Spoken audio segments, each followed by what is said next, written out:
Assalamualaikum warahmatullahi wabarakatuh. Alhamdulillah. Wassalatu wassalamu ala Rasulillah Muhammad ibn Abdillah wa ala alihi wa sahbihi wa man walah. Subhanaka la ilma lana illa ma 'allamtana innaka antal alimul hakim. Rabbi shrah li sadri wa yassir li amri wahlul 'uqdatan min lisani yafqahu qawli. Amma ba'du. Alhamdulillah, ibu-ibu sekalian saya muliakan, hadiah indah di mana Allah mengizinkan kepada kita untuk menghadapnya. Bukan main. Siapa kita ini sampai diizinkan Allah untuk bolak-balik menghadap kepada Allah Subhanahu wa taala dalam salat-salat kita? Saya pernah dengar dari para guru-guru kami, guru-guru saya. Mereka mengatakan di saat orang salat, di saat kamu salat, di saat saya salat, bukan hanya karena saya mau sholat, kamu mau sholat, akan tetapi karena kamu dianggap mulia di mata Allah, sehingga Allah izinkan dirimu untuk menghadap padanya. Ketika saya sholat, bukan hanya karena saya mau sholat, akan tetapi karena saya punya nilai di mata Allah, sehingga Allah izinkan kepada saya untuk menghadap padanya. Sebaliknya, ketika kamu tidak mau sholat, bukan hanya karena kamu tidak mau sholat, akan tetapi karena kamu sudah jatuh dalam pandangan Allah, terhina dalam pandangan Allah, sehingga Allah tidak lagi mengizinkan kepadamu untuk menghadap kepadanya. Ketika seseorang tidak sholat, bukan hanya karena dia tidak mau sholat, akan tetapi karena ia sudah tidak lagi bernilai di mata Allah, sehingga Allah tidak izinkan dia untuk menghadap padanya. Teman-teman, saudariku sekalian yang saya muliakan, kalau bicara tentang sholat nih teman-teman, ada 4 tingkatan, ada 4 kelas. Untuk kamu melihat sholatmu sudah ada di kelas yang mana? Kalau saya boleh bilang kelas teratasnya nih kelas bisnis, oke lah ya. Kelas bawahnya lagi kelas atasnya kelas eksklusif ya, kelas eksekutif. Terus bawahnya lagi kelas bisnis, bawahnya lagi kelas, tapi ada 4 kelas, bawahnya lagi kelas gerbong. Nggak naik dalam kereta nih ya. Kelas yang paling bawah kita bahas nih, kelas gerbong nih. Kayaknya naik di atasnya nih ya, gerbongnya. Teman-teman sekalian, orang yang di saat mengerjakan sholat, dia kerjakan juga, tapi merasanya sebagai beban. Ya ampun, udah maghrib aja, baru juga asar. Ya ampun, males banget dah. Ini gak ada rusuh nih, kita kan lagi jalan-jalan nih, kita kan lagi belanja nih di Tanah Abang. Itu jamaah aja gimana sholatnya? Nah ini orang-orang yang menganggap sholatnya sebagai beban, malas kalau disuruh sholat, terutamanya subuh. Terutamanya sholat subuh. Ini Allah ceritakan orang-orang yang seperti ini adalah kelompoknya orang munafik, naudzubillah. Alladzina idza qamu ila sholati qamu kusala. Orang-orang yang kalau disuruh sholat bangun juga sih, tapi malas banget. Setan nih nemenin dia, kayak naroin batu di atas kepalanya, bikin dia berat mau ngerjain sholat. Kalau lagi tidur, ngipas-ngipasin matanya, bobo aja lagi. 5 menit lagi, 5 menit lagi. Bangun-bangun udah siang. Pernah terjadi padamu?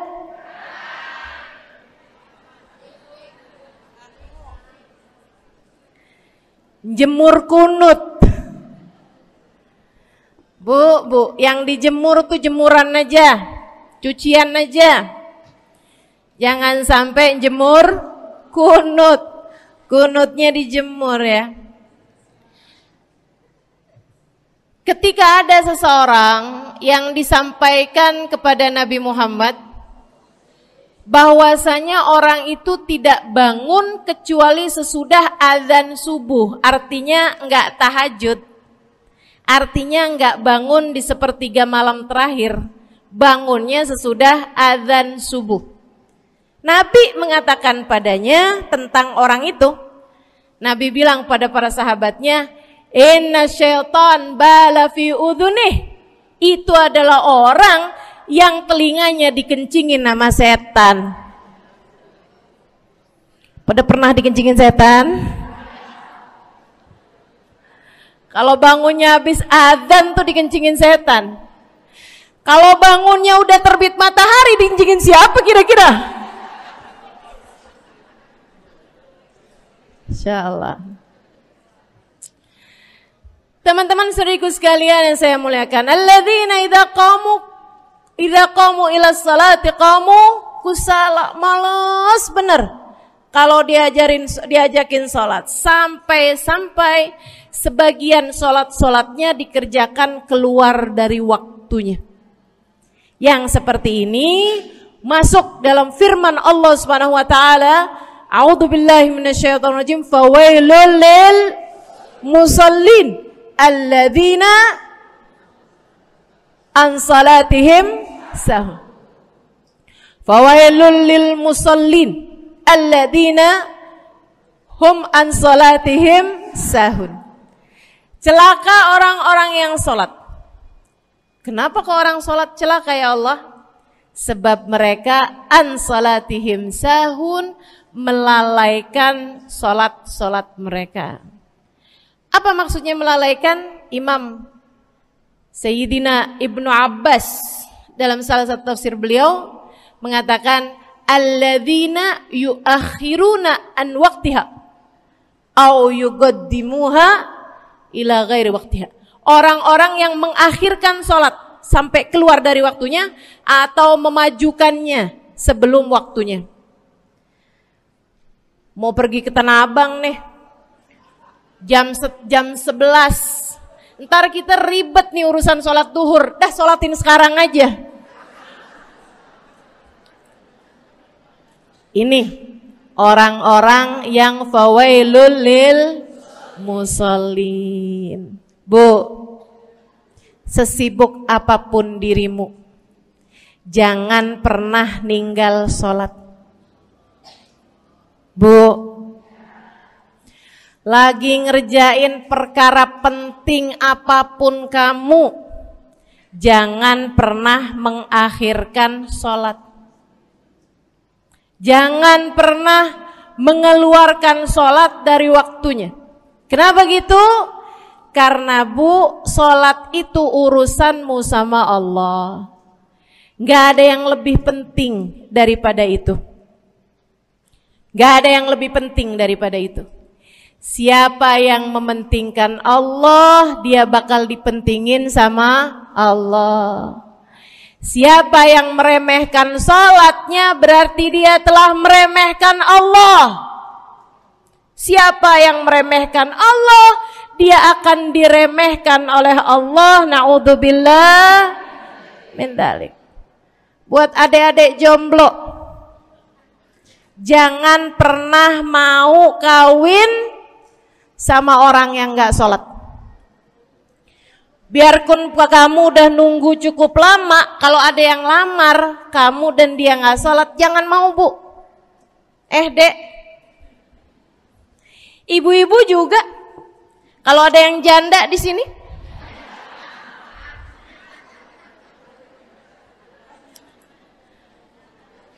terus ada yang lamar kamu, Walaupun di garasinya ada kijang,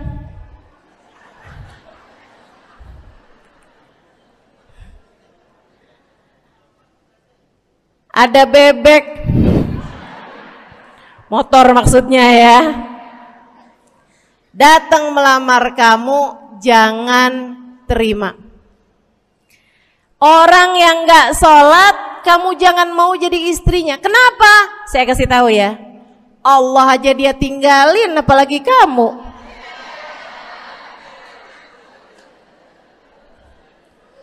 Allah aja dia tinggalin. Siapa yang tidak berguna baginya peringatan Allah, maka tidak akan berguna baginya peringatan dari siapapun. Tapi dia mencintai saya, Ustazah. Dia mencintai saya cinta mati katanya. Sekarang tungguin setahun 2 tahun, cintanya hilang, tinggal matinya. Tapi dia mencintai saya luar biasa, Ustazah. Dia tak sanggup hidup tanpa saya. Itu namanya cinta monyet. Tungguin 2 tahun, cintanya hilang, tinggal. Jangan temenan sama orang gak sholat. Dia telah jatuh di mata Allah. Maka kita pun belajar buat jadi orang-orang yang terus mendaki, terus meraih rahmatnya Allah, terus belajar buat jadi salah satu orang yang dipandang dengan rahmat oleh Allah Subhanahu wa taala. Salah satunya dengan cara kita memuliakan sholat, kita menjaga sholat. Jagain sholatnya, jangan masuk kelompok orang yang tadi itu sholatnya menjadi beban. Ini kelompok paling bawah nih. Naik ke kelas ekonomi. Tadi begitu ya? Kelas ekonomi, orang-orang yang sholatnya menjadi sebuah kewajiban. Dia kerjain, dia tahu itu wajib, dia gak akan tinggalin. Tapi sama halnya dengan kewajiban-kewajiban yang lain. Kita nih kalau mikirnya kewajiban, Bu, kalau nggak diwajibin lagi seneng. Betul nggak? Masih ada kayak beratnya gitu ngerjain sholat. Orang yang sholatnya dianggap sebagai kewajiban. Kayak anak-anak sekolah tuh, wajib pakai seragam, wajib ngerjain PR. Kalau satu hari, besok enggak wajib pakai seragam. Ada nggak ya pakai seragam? Nggak ada. Nggak ada yang besoknya dia pakai seragam. Terus tanyain, kenapa kamu tetap pakai seragam? Abisnya saya suka sama seragamnya. Nggak ada. Karena mereka menganggap pakai seragamnya adalah kewajiban. Sekolahnya sebagai kewajiban. Jadi giliran besok libur anak-anak, hore gitu. Ada orang-orang yang sholatnya dianggap sebagai kewajiban. Nggak ada yang nambah kalau kewajiban tuh. Sholat sunnah boro-boro. Sholat wajib aja kalau bisa dibikin sesingkat mungkin akan dilaksanakan dengan cara yang sesingkat-singkatnya.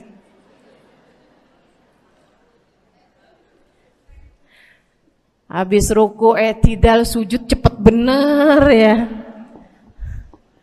Malaikat raqib sama malaikat atid nih udah tahu aja kalau dia sholat.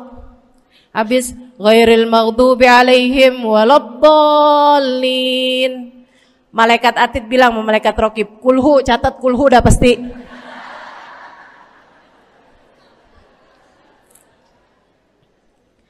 Kulhu aja gak kelar-kelar. Teman-teman saudaraku sekalian yang saya muliakan, sholatnya dianggap sebagai sebuah kewajiban. Nggak nambah dengan sunnah, namanya wajib. Kita naik lagi insya Allah. Sholatnya kita naikkan dari yang kewajiban kita naik menjadi kelas bisnis, sholatnya sebagai sebuah kebutuhan. Mudah-mudahan nih ibu-ibu, teman-teman semuanya yang sedang menyimak kajian pada hari ini, saya doakan, karena saya berharap saya pun juga didoakan, agar menjadi salah satu orang yang sudah berada dalam tingkatan ini. Sholat kita tahu adalah kebutuhan kita. Sama kayak kebutuhan makan, Bu. Ibu kenyang nggak kalau makan nasi doang 2 piring? Kenyang. Siapa yang bilang nggak kenyang? Kalau kamu makan nasi doang sepiring, kenyang apa nggak kenyang? Kenyang. Akan tetapi pasti ibu-ibu mau nambah dah. Nambah apaan? Lauk. Nambah lauknya. Ada ikan asin, ada sayur asem, langsung pada lapar nih. Ada sambal, Masya Allah, ada tempe goreng. Udah Bu ya, tetangga lewat kagak nyadar. Masya Allah. Teman-teman saudara sekalian, kita nambah, bahkan udah kenyang pun kita masih cari lagi tambahan. Makanan apa nih yang bisa kita makan? Karena kita tahu makan adalah sebuah kebutuhan kita. Kita perlu sama makan.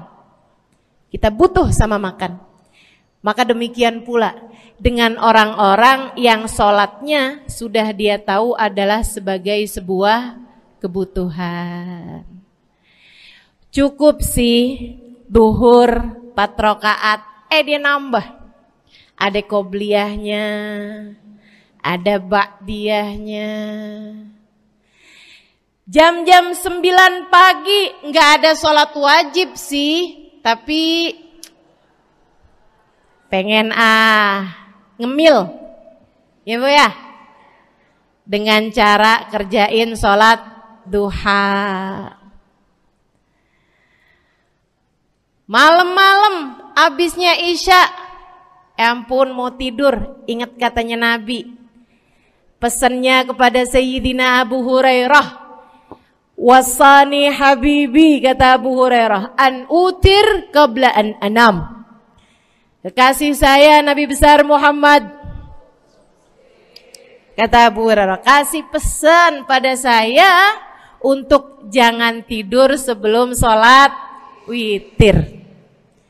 Jadi habis kelar sholat isya langsung sambung sama witirnya. Dia tahu sholatnya adalah sebagai sebuah kebutuhan. Kebutuhan. Saya butuh untuk sholat karena saya butuh kepada Allah. Saya perlu sholat karena saya perlu kepada Allah. Saya perlu sholat karena saya tahu urusan saya sebesar apapun saya rasakan adalah kecil dalam pandangan Allah. Saya perlu sholat karena permasalahan dalam hidup saya yang saya rasakan sebesar gunung di atas pundak saya, di atas punggung saya, di hadapan Allah tak sampai seperti setitik debu yang mudah saja untuk dia angkatkan dari kehidupan saya. Maka kita pun menjadikan sholat sebagai sebuah kebutuhan.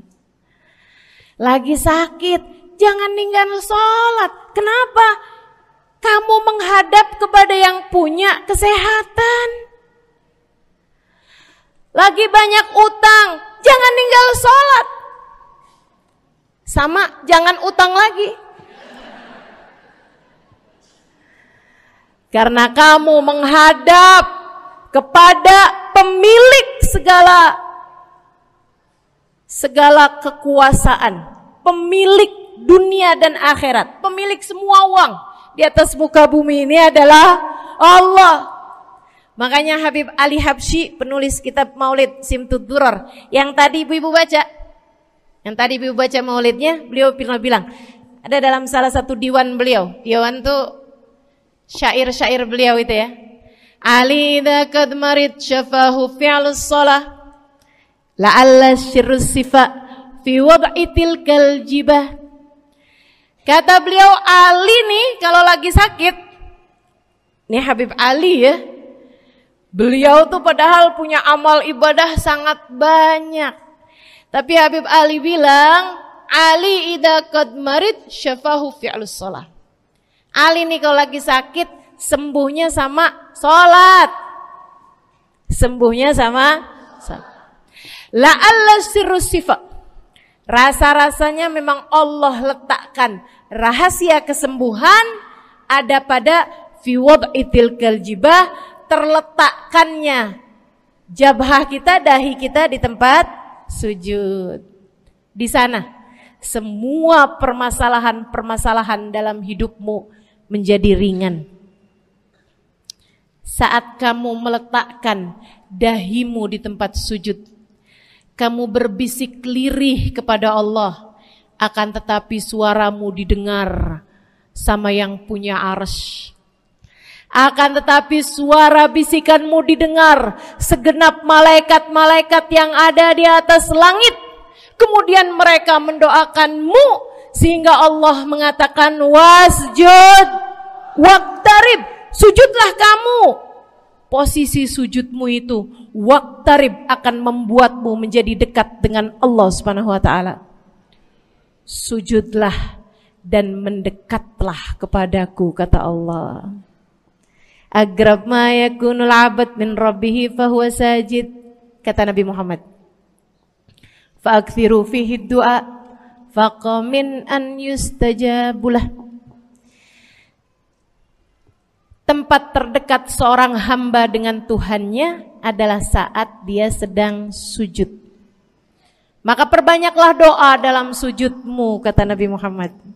Doamu sangat mungkin diijabah oleh Allah. Apalagi kalau doanya kamu haturkan di sepertiga malam yang terakhir. Saat-saat di mana kebanyakan manusia di sekelilingmu yang lalai berada dalam tidurnya, berada dalam alam mimpinya. Para ulama tuh sampai bilang, Bu, dari kehususannya sepertiga malam yang terakhir, orang yang ngerjain maksiat aja sepertiga malam yang terakhir tuh tidur. Ibu gak pernah tahu orang-orang pulang diskotik jam berapa? Gak tahu ya, sama. Tapi Bu, yang pasti mereka tuh sepertiga malam yang terakhir malah pada pulang, malah pada tidur gitu.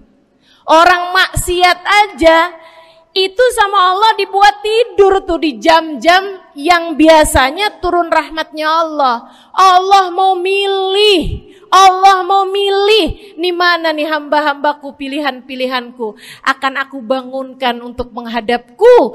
Kemudian Allah Subhanahu wa taala bertanya, hal min mustaghfirin, hal min taib, hal min talibi hajatin faunilahul matalib. Siapa nih di antara kalian yang lagi mohon doa, minta pertolongan, mohon ampunan, akan aku beri, kata Allah Subhanahu wa taala, sebab kalian meminta pada waktu yang paling aku suka. Kalau punya hajat minta. Kapan mintanya? Dalam sujud. Kapan sujudnya? Dalam sholatmu di sepertiga malam yang terakhir. Bu, ngelihat muka-mukanya pada punya hajat banyak-banyak nih. Gimana tahajudnya? Mudah-mudahan Allah jadikan kita salah satu di antara mereka yang menyibukkan diri di sepertiga malam yang terakhir, insyaallah. Sampai-sampai Bu ya, saya tinggal lama di kota Hadramut dulu. Orang-orang di Hadramut, orang awamnya, itu kalau mereka punya anak kecil umur 1 tahun, 2 tahun, 3 tahun tuh, punya anak bayi, balita gitu. Kalau mereka bangun di sepertiga malam yang terakhir, mereka akan membangunkan anak-anaknya walaupun buat main. Alasannya 2. Yang pertama, agar mereka terbiasa bangun di jam-jam segitu. Nantinya kalau besarnya mereka jadi udah kebiasaan bangun di jam segitu, gampang ngerjain tahajud. Alasan yang kedua, ibu-ibu sekalian, agar anugerah, karunia, rahmat, pemberian Allah yang Allah turunkan di sepertiga malam yang terakhir, anak-anak mereka pun berhak untuk mendapatkannya karena mereka tidak sedang dalam keadaan tidur dan dalam keadaan berjaga. Kan kebalik sama orang kita. Anak-anak kita, cucu-cucu kita kalau bangun jam segitu kita tidurin lagi. Masih malam nak, masih malam. Mama masih ngantuk nak. Masya Allah. Ibu, saya punya ibunya guru saya. Saya punya guru salah satunya dan yang tercinta di hati saya, Sayyidil Habib Umar bin Hafid. Guru saya. Beliau punya ibu namanya Hubabah Zahra. Almarhumah, baru meninggal masa-masa deket pandemi. Ya Bu ya, baru aja beberapa tahun silam meninggalnya. Itu ibu-ibu sekalian punya anak kalau nggak salah 12. Kalau nggak salah 12 anak beliau. Laki-laki 5. Kalau saya nggak salah ya, mohon maaf kalau saya salah. Kemudian yang perempuan 7. Semuanya soleh-solehah. Semuanya Bu, jadi orang-orang yang luar biasa, yang terutamanya anak yang pertama yaitu Habib Ali Masyhur jadi mufti pada zamannya di Kota Tarim. Sampai wafatnya beliau masih sebagai mufti. Mufti itu Bu, permasalahannya umat semuanya ada di meja beliau untuk beliau selesaikan. Anak yang laki-laki yang paling kecil, Al Habib Umar bin Hafid, menjadi kita tahu semuanya ya, orang soleh, ulama, waliullah. Ibu-ibu sekalian, kita mau tahu nih, anak-anak soleh-solehah semacam itu ibunya kayak gimana gitu. Karena Bu, mohon maaf. Walaupun memang Nabi Nuh, nabinya udah soleh, anaknya nggak soleh. Kan begitu ya? Ada juga sih, tapi secara mayoritasnya Bu, buah jatuhnya tak jauh dari emaknya begitu, anaknya kurang lebih begitu. Anaknya begitu, emaknya biar kita nggak lihat, kita udah bisa ngebayangin kayak apa orangnya. Ibu-ibu sekalian, ini anak-anaknya Hubabah Zahra, Masya Allah semuanya. Kita mau tahu ibunya kayak gimana. Satu cerita aja tentang Hubabah Zahra. Ibu-ibu sekalian, anaknya cerita, Hubabah Zahra, Umi, anak perempuannya, dia bilang seumur hidupnya nggak pernah ninggal tahajud. Bu, dari awal balik sampai meninggal, tidak pernah meninggalkan tahajud. Jauh banget ya? Sama siapa? Tahajud semalam, seminggu libur. Kelakuan siapa itu? Hubabah Zahra gak pernah ninggal tahajud kecuali satu malam. Satu malam itu beliau tuh lagi ada hajat besar, maksudnya lagi kayak ada acara pernikahan, kemudian beliau juga kelelahan, kecapean, baru tidurnya juga jam-jam 2, jam-jam mau jelang pagi Bu ya. Kelewatan tahajud. Bangun pas azan subuh. Ibu, beliau bangun dengan gemeteran. Beliau bangun dengan menggigil padahal nggak musim dingin. Beliau bangun, azan, innalillah wa inna ilaihi rajiun. Azan, astagfirullah, ya Allah, astagfirullah, azan, ya Allah, ampuni Zahra ya Allah, ampuni Zahra ya Allah. Anaknya cerita, hari itu aku tidak pernah melihat ibuku berlelehan air mata sepanjang hari lebih daripada hari tersebut.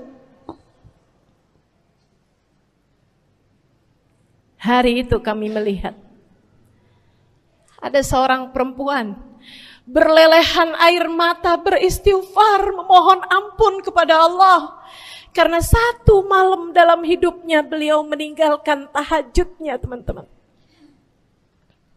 Masya Allah, Masya Allah. Tiap kali makan ingat gitu, ya ampun tadi malam gak tahajud, samihni ya Rab, samihni ya Rab, sampai gak enak makan. Insya Allah, insya Allah. Mudah-mudahan Allah jadikan keagungan sholat ada dalam hati kita. Sholat kita jadi kebutuhan. Insya naik tingkat eksekutif, teman-teman. Tadi saya ulangin lagi dah, karena ibu-ibu kan suka rada lupaan. Kelas yang paling bawah, kelas apa tadi? Gerbong. Menjadikan sholatnya sebagai beban. Kelas berikutnya menjadikan sholat sebagai kewajiban. Naik lagi menjadikan sholat sebagai kebutuhan. Tingkat terakhirnya ada hamba-hamba tercinta di sisi Allah yang menjadikan sholat mereka sebagai sebuah hiburan dalam hidupnya, hobi dalam hidupnya.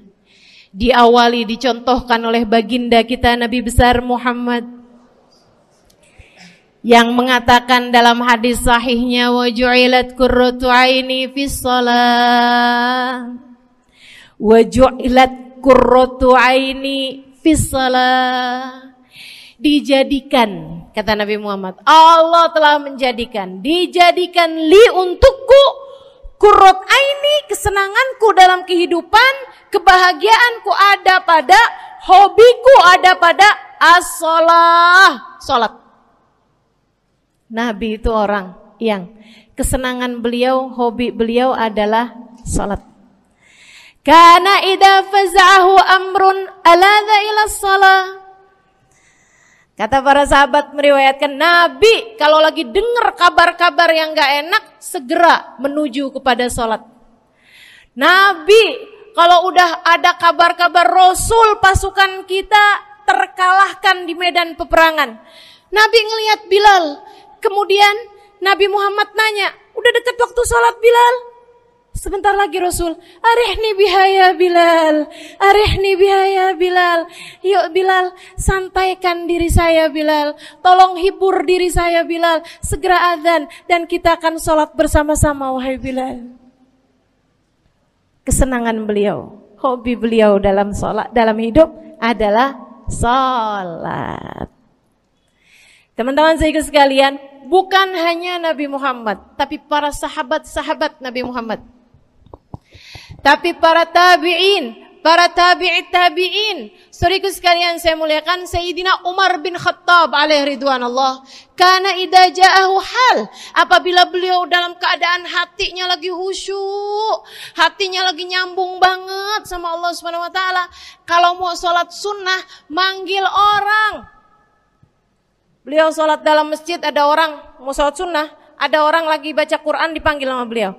Kamu saya bayar ya, kamu duduk sebelah sini saya nih, baca Qurannya deketan saya sini, kamu saya bayar. Buat apaan wahai Sayyidina Umar? Buat negur saya, ngingetin saya lagi sholat nih. Oh gak usah dibayar Tuan. Yaudah kalau gitu kamu duduknya sebelah sini ya. Tugas saya apa Tuan? Kalau kamu lihat saya sholat berdirinya kelamaan, ingetin saya buat ruku. Kalau kamu lihat ruku saya kelamaan gak bangun-bangun, ingetin saya buat bangun. Kalau kamu lihat sujud saya kelamaan, ingetin saya buat duduk. Karena saya sekarang ini kalau lagi berdiri baca Al-Quran, lupa buat ruku. Dari nikmatnya bacaan Quran beliau.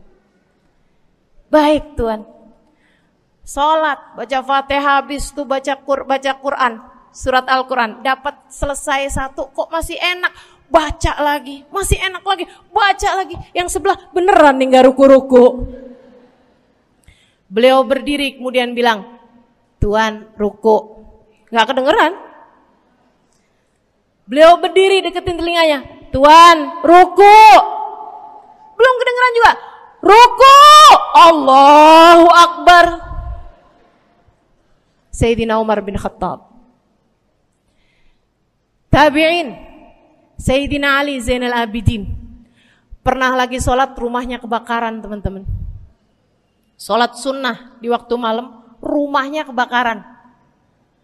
Orang-orang pada teriak-teriak, Tuan Harik, nar, ya ibn binti Rasulillah, wahai anak dari cucunya Nabi Muhammad, Tuan, ada api di sekitarmu, Tuan, kebakaran, Tuan, kebakaran. Allahu Akbar. Sami Allahu liman hamidah, enggak lihat apa-apa.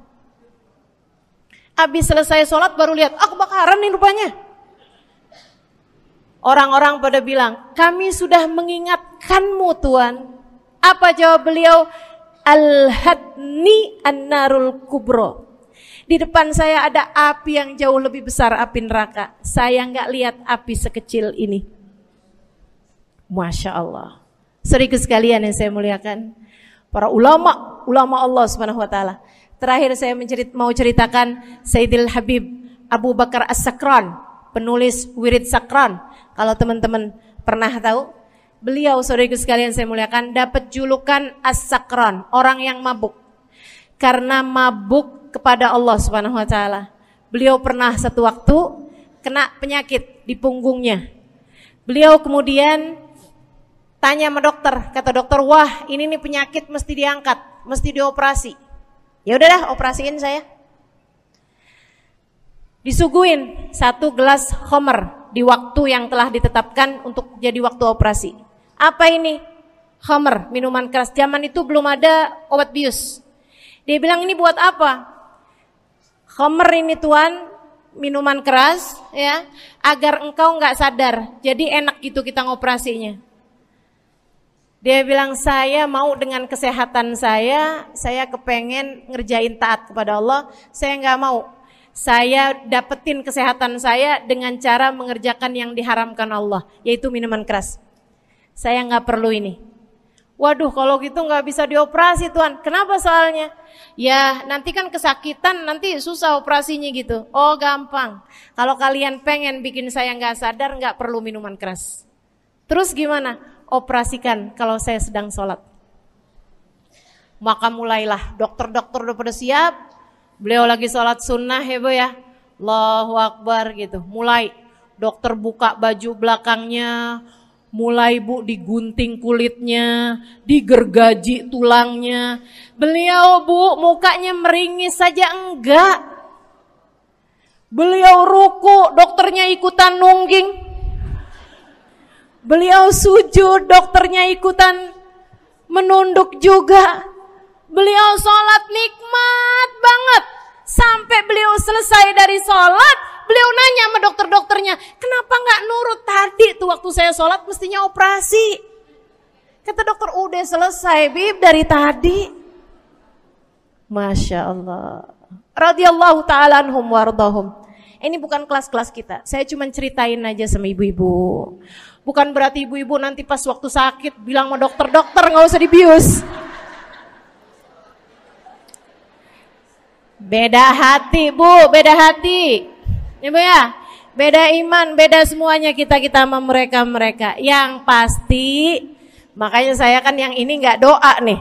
Pas yang kebutuhan tuh baru saya doa. Kenapa? Karena kayaknya tingkatan kita dah Bu ya. Mentok dah di sampai kebutuhan itu dah. Insya Allah, mudah-mudahan Allah jadikan kita orang yang menjaga salat insya Allah. Rabbi jalni muqimas salah wa min dzurriyyati amin. Rabbi jalni muqimas salah wa min dzurriyyati amin. Rabbi jalna muqimis salah wa min dzurriyyatina rabbana wa taqabbal du'a. Ala hadhihi niyyah bi kunniyah salihah ila hadratin nabi al-fatihah.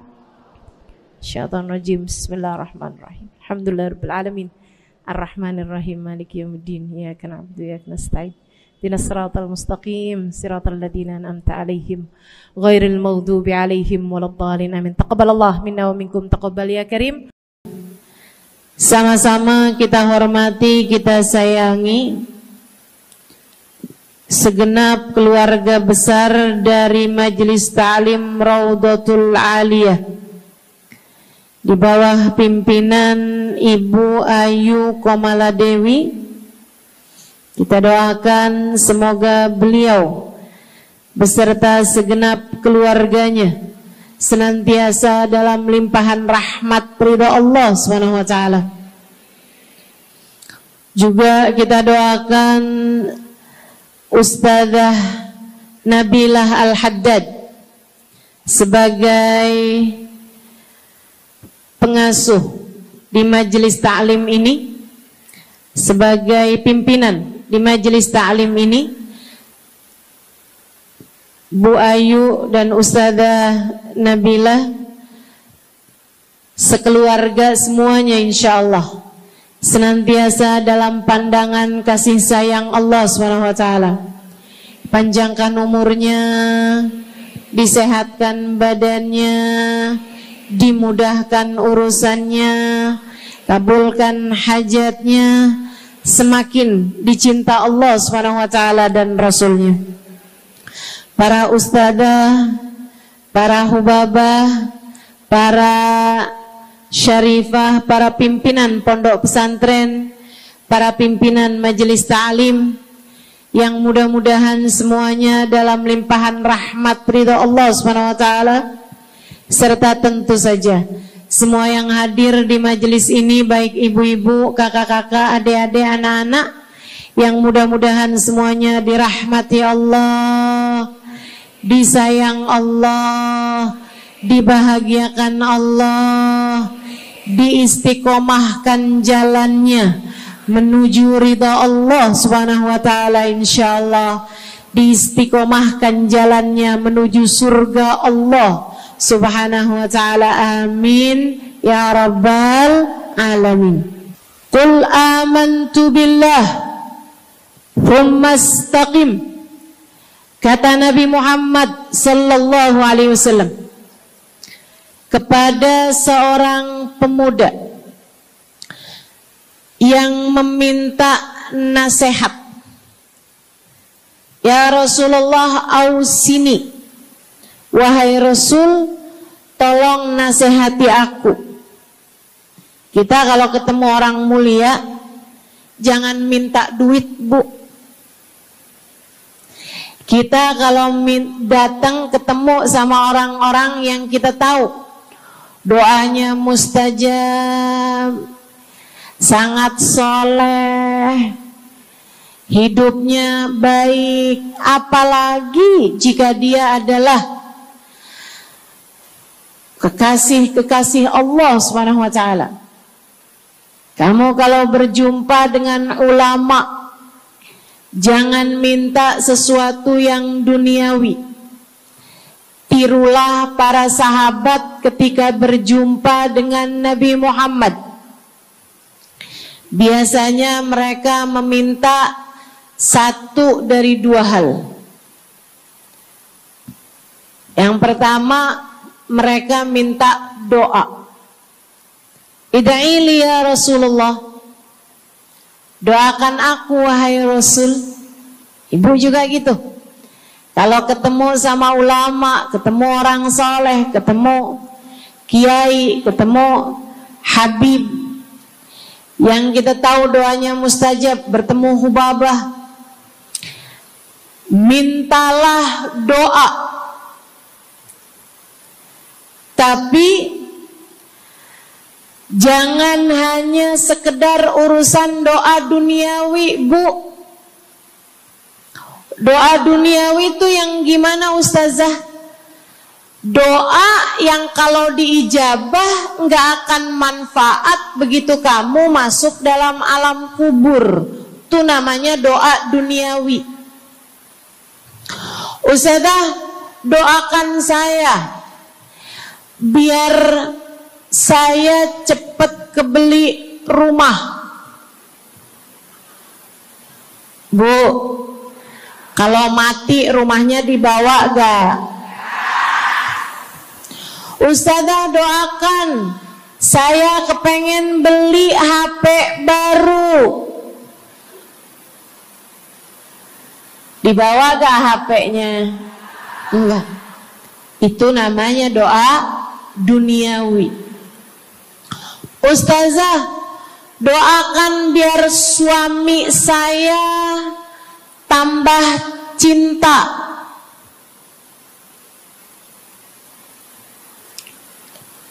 Kalau mati suaminya dibawa gak Bu?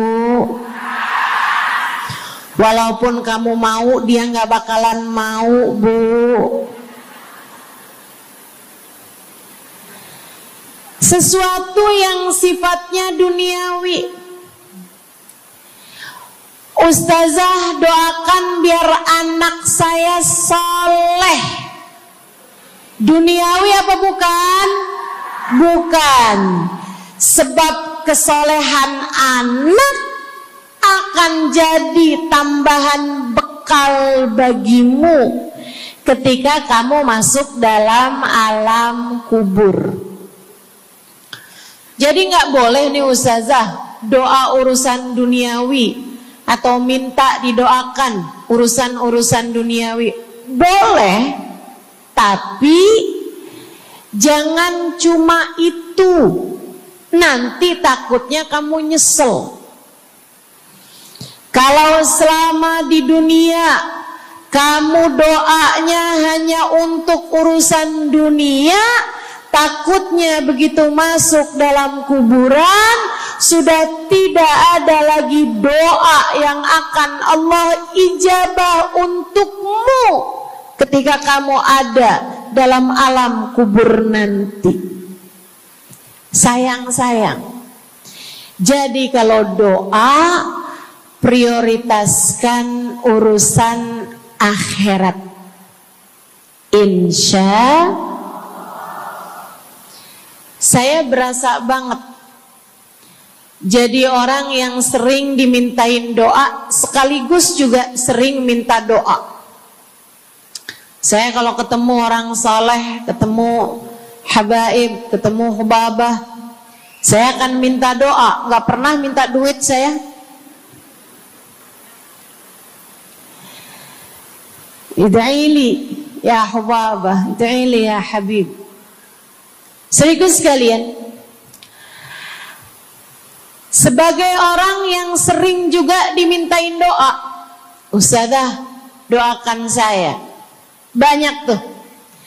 Saya merasakan perbedaannya saat saya ada di Tarim sama ketika saya sudah pulang dan kembali ke negeri ini. Waktu saya di Tarim, orang kalau minta doa sama saya, usik berdoa, tolong ya doain saya. Saya suka tanya, doa apa?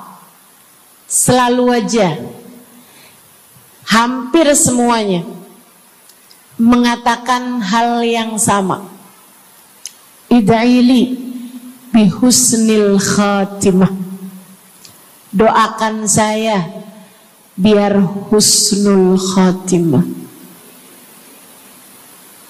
Begitu nyampe ke Indonesia, kalau ada orang bilang ustazah doain saya, biasanya lanjut tuh doanya, minta apa langsung dibilang, nggak pakai tanya.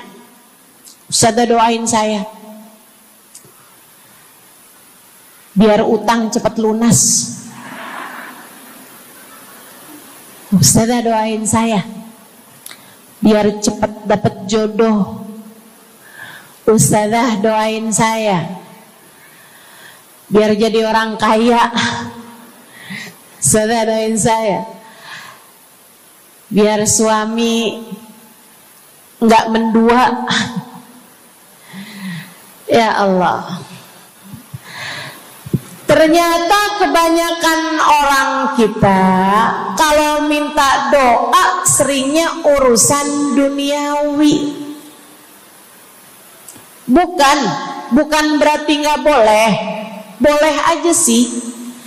Cuman takutnya begitu kamu mati nyesel kalau semua doamu selama ini adalah sesuatu yang tidak ikut kamu bawa ketika kamu mati. Kalau kita lihat para sahabat ketika mereka berjumpa dengan Nabi Muhammad, selalu saja banyak di antara mereka yang minta doa. Nabi pernah tanya, doanya apa? Macem-macem jawaban para sahabat. Ada yang begini, Harithah menjawab, ida'ili an yarzuqani Allah asyhada fi sabilih. Rasul, doakan saya biar saya dikaruniai mati syahid di jalan Allah. Ada lagi yang lain doanya, ya Rasulullah, id'ili an yarzuqani Allah murafaqatan bika ya Rasulullah. Doakan biar saya nanti di masa sesudah kematian saya, di masa akhirat nanti, bisa mendampingimu wahai Rasulullah, bisa berjumpa denganmu wahai Rasul, bisa ada dalam rombonganmu wahai Rasulullah. Doa-doa yang sangat ukhrawi, doa-doa yang sangat akhirat, karena mereka sudah faham tujuan hidup sesungguhnya adalah mencari ridha Allah Subhanahu wa ta'ala. Tujuan hidup sesungguhnya adalah bergerak menuju surga Allah Subhanahu wa ta'ala. Tujuan hidup sesungguhnya adalah berpulang kepada Allah dalam keadaan Allah ridha kepada kita. Sahabat tuh minta didoakan, sama yang kedua minta nasihat. Kita juga nyontoh, kalau ketemu orang soleh, kalau ketemu ulama, kalau ketemu habaib, ketemu kiai, ketemu bunyai, ketemu hubabah, ketemu ustadzah, ketemu ustadz, minta nasihat. Selain daripada minta doa, mintalah nasihat. Hal ini dicontohkan oleh para sahabat kepada Nabi Muhammad. Datang seorang pemuda berjumpa Nabi Muhammad sallallahu alaihi wasallam. Kemudian bertanya, ya Rasulullah, ausini, wahai Rasulullah, berikanlah nasihat kepadaku ini. Nabi Muhammad tersenyum, senang, bangga, karena mengerti bahwa umatnya faham apa yang harus diminta dari nabinya. Nabi berkata kepadanya, qul amantu billah thumma istaqim.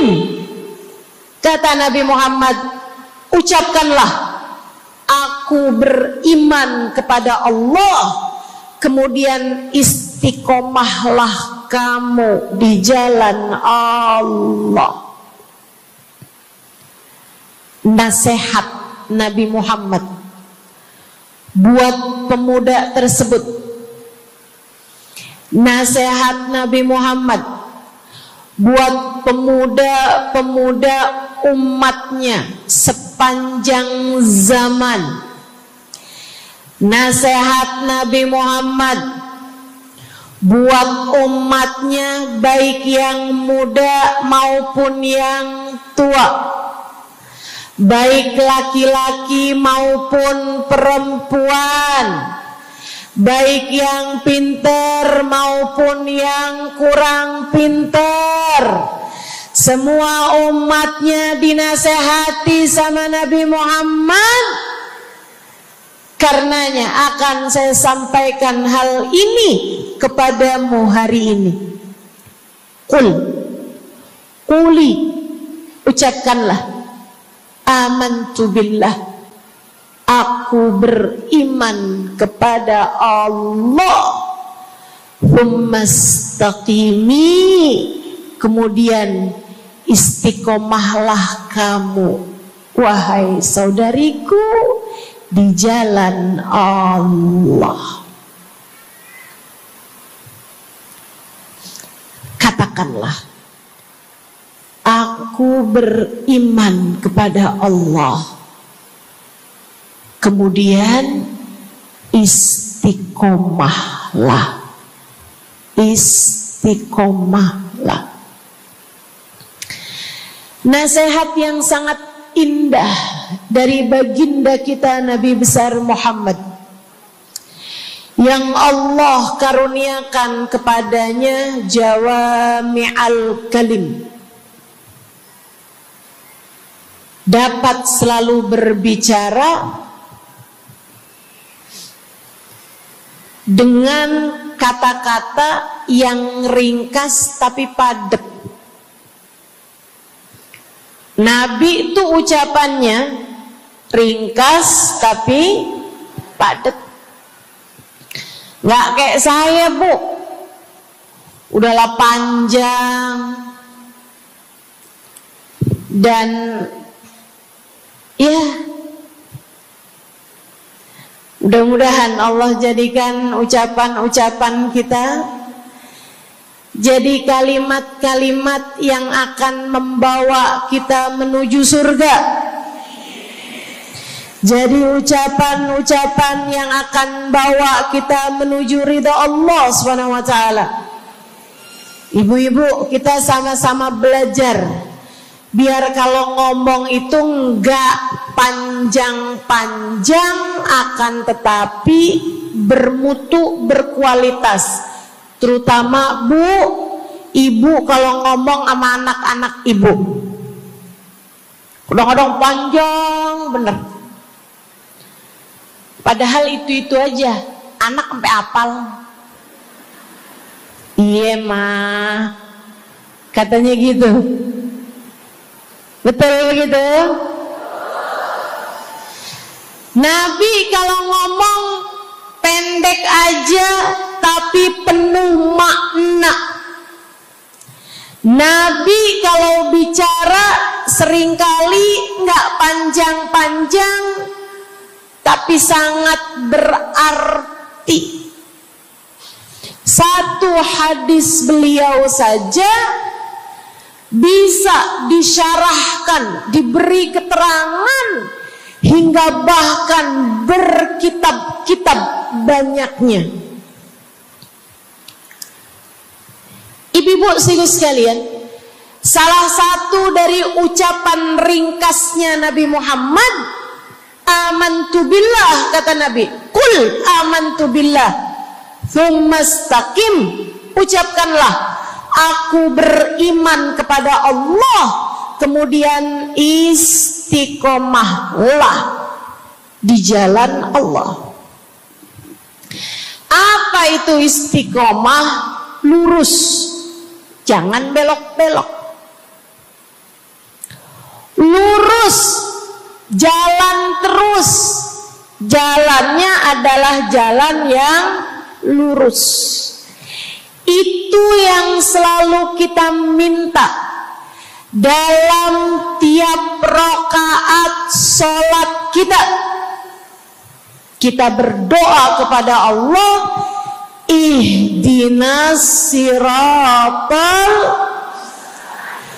ya Allah, tempuhkanlah untuk hidup kami ini jalanmu yang lurus. Sama kayak kamu lagi bilang, ya Allah, karuniakanlah dalam kehidupan kami keistiqomahan di jalanmu ya Allah. Kamu selalu minta istiqomah 17 kali sekurangnya tiap hari. Betapa sangat pentingnya istiqomah ini, saudaraku sekalian. berada dalam jalan yang lurus. Saya mau bahas jalan lurus yang dimaksud ini apa aja. Satu, kamu harus lurus imannya. Amantu billah, aku beriman kepada Allah. Kata Nabi Muhammad sallallahu alaihi wasallam, qul amantu billah, ucapkanlah aku beriman kepada Allah. Maka istiqomah tersebut yang nomor satu adalah dalam urusan keimanan. Bu, Kak, Dek, Nak, yang lurus imanmu. Iman yang lurus tuh yang gimana, Ustazah? Iman yang lurus adalah memahami dua kalimat syahadat yang menjadi pintu gerbang keimananmu. Orang kalau masuk Islam, dia jadi orang yang beriman, dia mengucapkan kalimat syahadat. Apa itu? La ilaha illallah. Yang pertama. Yang kedua, Muhammad Rasulullah. Tidak ada Tuhan selain Allah. Itu harus kamu miliki dalam hatimu secara lurus, istiqomah. Enggak ada Tuhan selain Allah. Jangan hari ini Tuhannya Allah, besoknya Tuhannya duit. Apapun aja yang disuruh sama duit, yang ada duitnya, yang haram-haram pun diterjang. Lah kenapa begitu? Saudaraku sekalian, qul amantu billah, ucapkan aku beriman kepada Allah, aku faham arti la ilaha illallah. Tidak ada Tuhan selain Allah. Tidak ada yang mengatur kehidupan selain Allah. Tidak ada yang memberi rezeki selain Allah. Maka berimanlah kepada Allah. Kalau ada istri bilang sama suaminya, kalau kamu nanti pulang bawa duit, ahlan wa sahlan, selamat datang.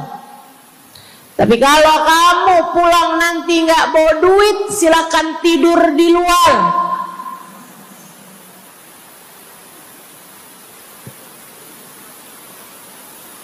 Kamu sepertinya kurang beriman.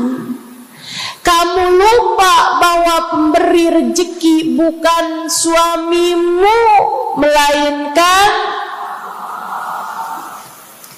yang ngasih rezeki itu cuma satu, Bu. Namanya bukan pekerjaan, bukan atasan, bukan pemerintah. Yang ngasih rezeki cuma Allah Subhanahu wa ta'ala. Maka berimanlah atas hal itu. Jangan nyalahin si ini, nyalahin si itu. Imanmu benerin. Imanmu benerin. Banyak orang saya liatin itu suka pada repot urusan rezeki. Banyak banget. Di dunia ini nih banyak yang suka repot urusan rezeki. ngejar dunia abis-abisan, ngejar duit segala macam cara, sampai omongannya nggak jadi omongan orang beriman. Waktu dibilangin jangan nyari rejeki yang haram, cari rejeki yang halal. Jangan berani ngambil yang bukan hakmu. Dia bilang begini nih, ya ustazah nggak tahu zaman sekarang, jangankan nyari yang halal, nyari yang haram juga susah saja.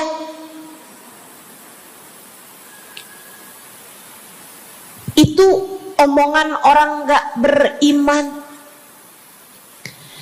Kamu mesti ngerti dulu, kalau yang kamu minta adalah urusan rezeki, dengerin. Kalau yang kamu minta urusan rezeki, kamu harus datang kepada alamatnya, yang sering kali membuat kamu setengah mati urusan rezekimu, sampai mau-maunya menghinakan diri, minta-minta sama orang, berharap dari orang.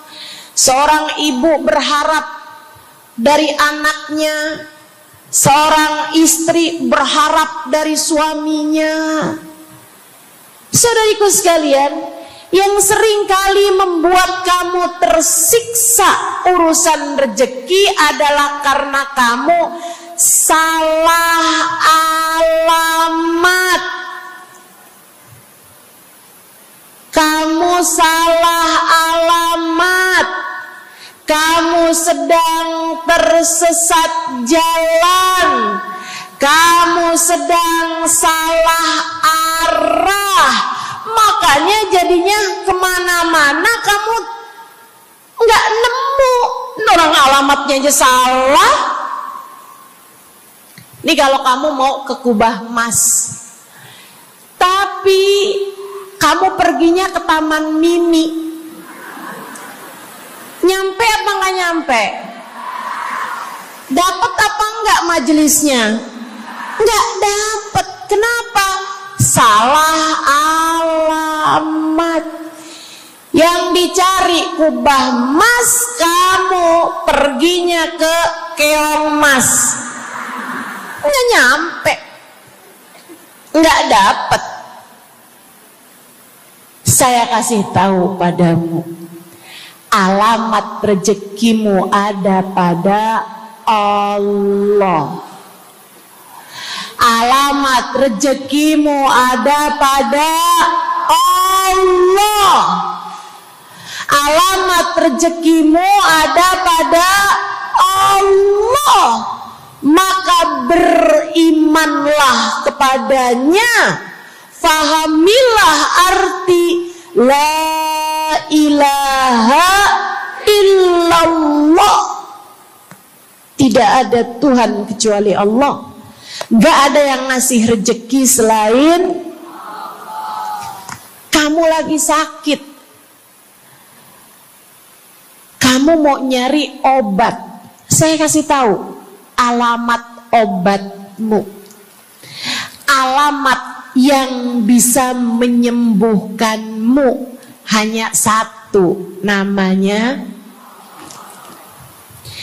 urusan rezeki. Allah sudah bilang, Huwar-Razzaq dzul quwwatil matin. Allah lah satu sang pemberi rezeki. Allah lah satu sang pemilik kekuatan sejati. Jadi kamu kalau mau nyari rezeki, datanglah ke alamatnya, datanglah kepada Allah. Kamu lagi mau nyari kesehatan, jangan salah alamat. Datanglah kepada sang pemilik kesehatan. Alamatnya yaitu Allah yang telah mengatakan, fa idza maridtu fa huwa yashfin. Katanya Nabi Allah Ibrahim, apabila saya sakit, maka hanya Allah lah yang maha menyembuhkan. Berarti nggak boleh pergi ke dokter gitu Ustazah? Silahkan pergi ke dokter, pergi ke apotik, datang kepada orang yang doanya mustajab, minta didoakan. Tapi semua hanyalah sebab, semua hanyalah wasilah. Sang penyembuh sejati adalah Allah. Saudariku sekalian yang saya muliakan, kalau kamu merasa saya lemah Ustazah, gak punya kekuatan, kalau kamu merasa saya bodoh Ustazah, saya tidak mengerti di mana alamat ilmu, di mana alamat pengetahuan. Bu, Kak, Nak, anak-anak nih yang masih lagi belajar di pondok pesantren, yang masih lagi belajar di mana-mana, saya kasih tahu padamu, alamat ilmu ada pada Zat yang Maha Satu, namanya Allamal insana malam ya'lam. Allah lah yang mengajari manusia apa yang tidak dia ketahui. Pengen dapat ilmu, datanglah kepada Allah. Pengen punya kekuatan, datanglah kepada Allah. Saya udah tua Ustazah, saya janda pula Ustazah, saya nggak punya kekuatan ya Ustazah. Kekuatanmu hanya ada pada Zat yang Maha Satu, Allah Subhanahu wa Ta'ala.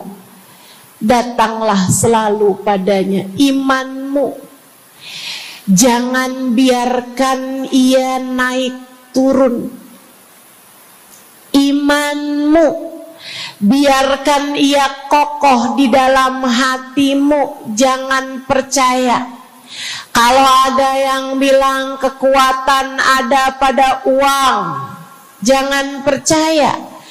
Percaya hanya satu aja, kekuatan ada pada Allah.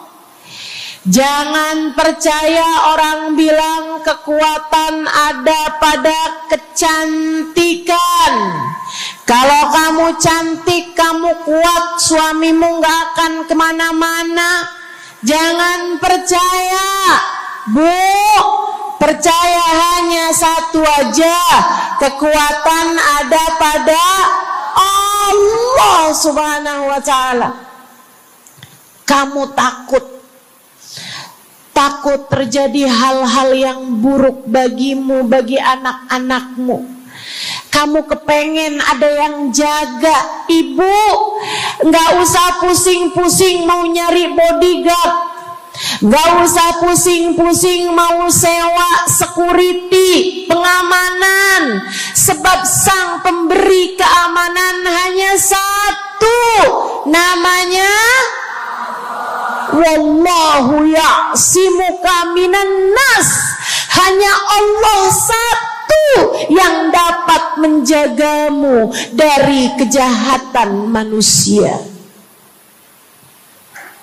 Qul a'udzu birabbin nas. Katakanlah, aku berlindung kepada sang penjaga manusia, sang pemelihara manusia, sang pengasuh manusia, Allah Subhanahu wa ta'ala. Berimanlah padanya, istiqomahlah. Bu, gak ada yang bisa bikin orang meninggal selain Allah.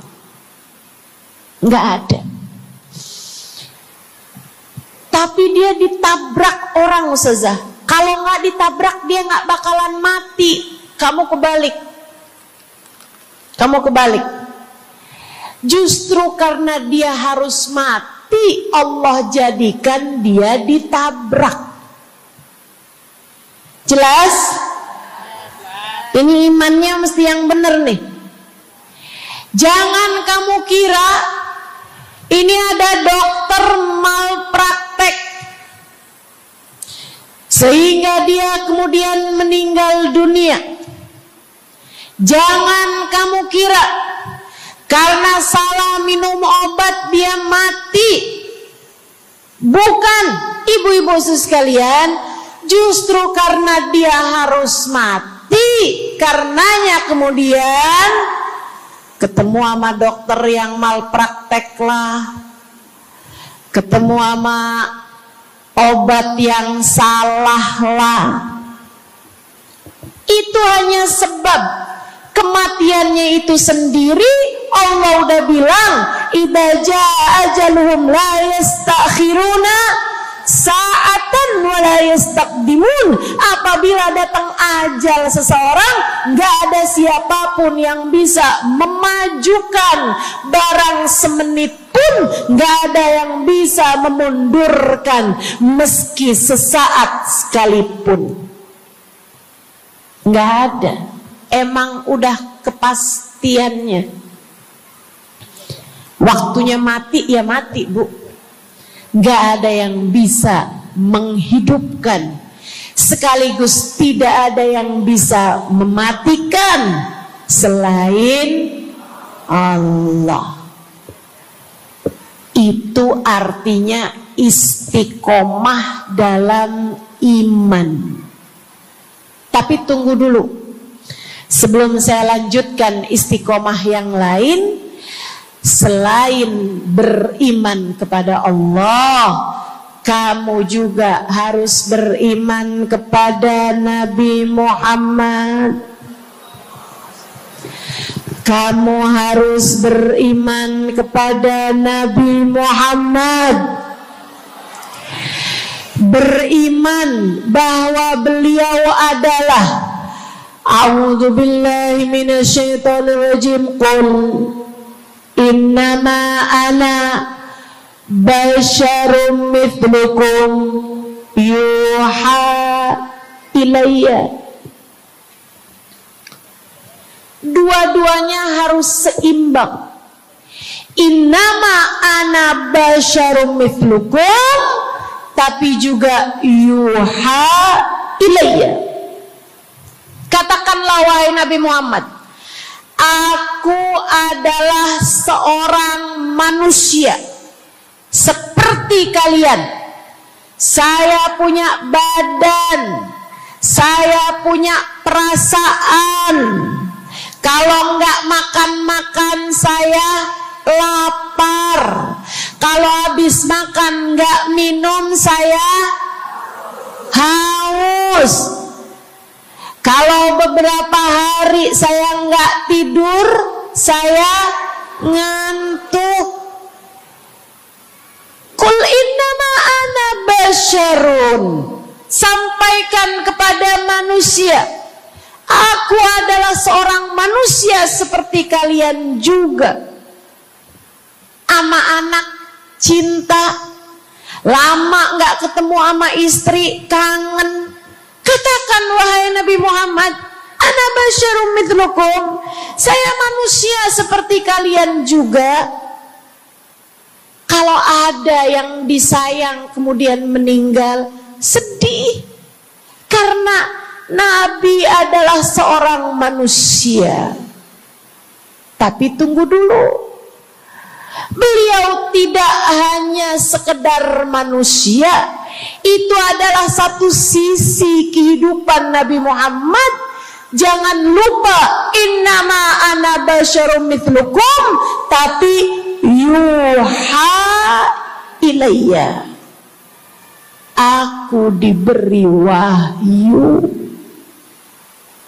aku hamba wahyu, aku berbincang-bincang dengan Allah, kalian tidak.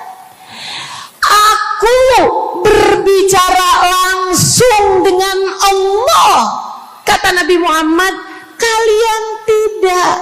Aku dituruni malaikat Jibril, kalian tidak. Aku diberi wahyu Al-Quran 30 juz, kalian tidak barang seayat pun. Nih, kalau saya perhatikan, imannya umat manusia yang beriman kepada Allah sekalipun menjadi cacat ketika tidak beriman kepada Nabi Muhammad. Lihatin, mohon maaf, orang Yahudi, Bu, beriman kepada Allah. Kamu kalau nanya sama orang Yahudi, Tuhanmu siapa? Allah. Tapi mereka nggak beriman kepada Nabi Muhammad. Apakah mereka disebut orang yang beriman? Tidak. Orang Nasrani, apakah mereka beriman kepada Allah? Iya. Tapi apakah mereka beriman kepada Nabi Muhammad? Tidak. Apakah mereka beriman? Tidak. Bahkan umat Islam ada yang mempercayai sesudah Nabi Muhammad ada nabi yang lain, namanya Mirza Ghulam Ahmad, sehingga mereka menyebut agama mereka Islam, tapi agama Islamnya pakai ada kelanjutannya, Islam Ahmadiyah. Apakah mereka beriman? Tidak. Sebab syarat iman selain la ilaha illallah juga ada Muhammad Rasulullah. Bahkan, Bu, ada banyak di antara kita orang-orang yang iman kepada Allah luar biasa, tapi kalau urusan kepada Nabi Muhammad, kalau lagi diceritain Isra Mi'raj, dia bilang Nabi Muhammad tuh nggak usahlah segitu amat diperayakan Isra Mi'rajnya. Nabi Muhammad tuh Isra Mi'raj cuman sekedar ruhnya aja, badannya nggak pakai Isra Mi'raj. Jadi Nabi itu orang ngelihatnya kayak tidur aja, ruhnya aja yang melayang-layang. Isra Mi'raj bener, tapi ruhnya aja, badannya nggak pakai pergi. Jadi kalian nggak usah berlebih-lebihan sama Isra Mi'raj. Oh, kenapa gitu? Kamu nggak percaya sama Isra Mi'raj, sama badan-badannya Nabi sekalian? Kamu nggak percaya, kenapa? Ya karena itu nggak masuk akal. Manusia kan nggak bisa kayak gitu. Nabi Muhammad kan manusia. Kamu lupa bahwa Nabi walaupun manusia, beliau adalah yuha ilayya. Beliau adalah hamba wahyu. Ketika diceritakan tentang mukjizatnya Nabi Muhammad, yang bisa memperbanyak makanan, bahkan ada Ghazal, ada rusa yang berbicara dengan Nabi Muhammad, ada unta yang sujud kepada Nabi Muhammad, ada pohon yang datang kepada Nabi Muhammad dengan mencabut akarnya, kemudian berjalan dengan akarnya menuju Nabi Muhammad.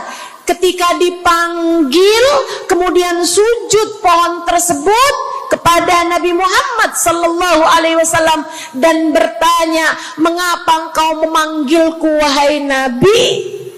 Dia nggak percaya, nggak masuk di akal. Itu hanyalah dongeng. Kita bilang tapi hadisnya sahih. Riwayatnya Ibnu Mas'ud yang menceritakan hal itu, hingga bahkan Sahibul Burdah menuliskannya. Katanya Sahibul Burdah Imamul Busiri, Ja'at lidakwatihil asjaru sajidatan tamshi ilaihi ala saqin bila qadami. Datang ketika dipanggil sama Nabi Muhammad pepohonan.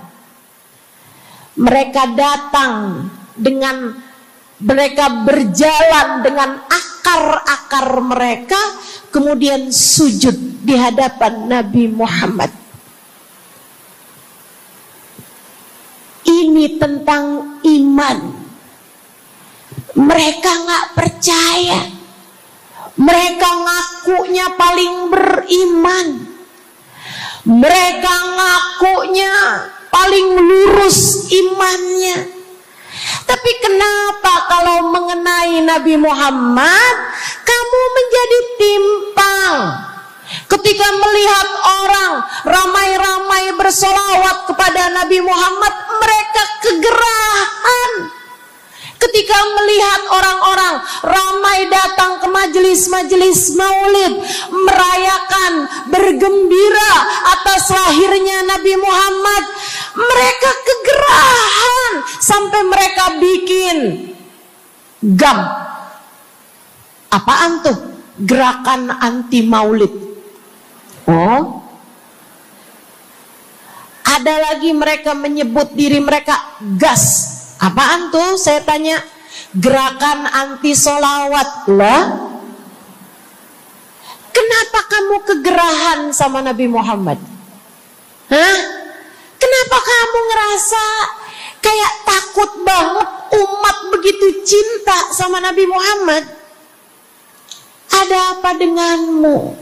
Kamu lupa Nabi Muhammad memang manusia, tapi qul innama ana basyarum mithlukum yuha ilayya. Jangan pernah pisahkan Nabi. Meskipun beliau seorang manusia seperti kita, tapi beliau adalah hamba wahyu. Beliau adalah hamba wahyu. Kamu gerah banget orang bersolawat sama Nabi Muhammad. Ada masalah apa sama kamu? Kamu gerah banget orang baca maulid Nabi Muhammad. Bahkan ada orang-orang yang ngaku paling Islam, tapi gerah banget ngelihat orang berziarah ke makam Nabi Muhammad. Ada masalah apa sama kamu? Yang bermasalah bukan kami umat Nabi Muhammad. Yang bermasalah adalah imanmu. Sebab ketika kita diminta beriman kepada Nabi Muhammad, jangan hanya fokus kepada kemanusiaan Nabi Muhammad, fokuslah pula kepada beliau sebagai hamba wahyu. Saudaraku sekalian yang saya muliakan, istiqomah dalam iman. Beriman kepada Allah, beriman kepada Rasulullah. Cinta kepada Allah, cinta kepada Rasulullah. Cinta kepada Rasulullah, cinta kepada keluarga Rasulullah, cinta kepada sahabat Rasulullah, dan istiqomahlah dalam cinta tersebut. Jadi istiqomah menuju ridha Allah yang pertama adalah istiqomah dalam iman. Yang kedua, istiqomah dalam taat. Bu, Kak, istiqomah dalam taat. Kamu disuruh sholat,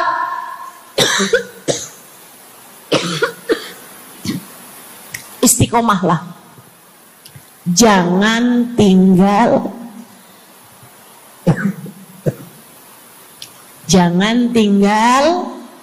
sholat.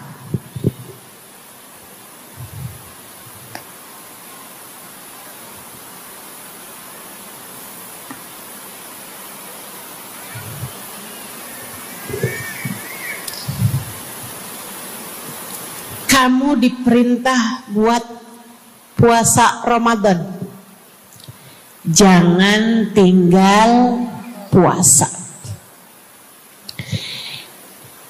Yang kemarin puasanya bolong karena menstruasi, karena haid, karena nifas misalnya, kamu wajib untuk bayar hutang puasa di hari-hari yang seperti ini. Jangan sampai hutang kamu nggak dibayar. Kadang-kadang sampai Syakban belum lunas juga. Pas ditanya, kamu kok nggak bayar-bayar utangnya tuh? Habisnya nggak ada yang nagih. Kamu minta siapa yang nagih?